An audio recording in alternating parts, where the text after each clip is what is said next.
شفائے آپ کشمیر وہ محوی خواب پیتی ہے، ترسنے والی روٹی کو یہاں شراب پیتی ہے۔ کس طرح راس آئے گی انہیں اشجار کی خوشبو، کس طرح راس آئے گی انہیں اشجار کی خوشبو جو گوبر میں پنپتی ہے اور پیشاب پیتی ہے۔ جناب صدر محفل، قابل قدر ناظرین کرام اور معزز مہمان گرامی، السلام علیکم ورحمۃ اللہ وبرکاتہ۔ آج میں کشمیر جنت نظیر کے عنوان سے چند کلمات کہنے کا جسارت کرنا چاہتا ہوں۔ جناب والا، تاریخ کی اوراق گواہ ہے کہ دنیا کے حسین ترین خطے نے کتنی دکھ جھیلی ہے اور کیوں جھیلی ہے۔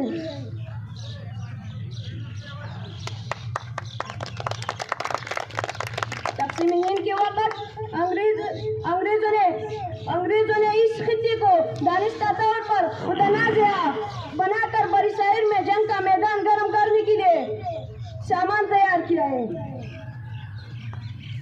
دھرتی کا یہ حسین ٹکڑا کئی دہائیوں سے جنگ کی لپیٹ میں ہونے کے ساتھ ساتھ ظلم و بربریت کا شکار رہا ہے۔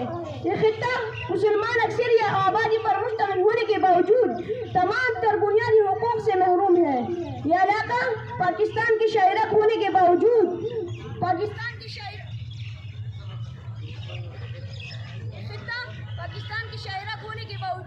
اپنے باعث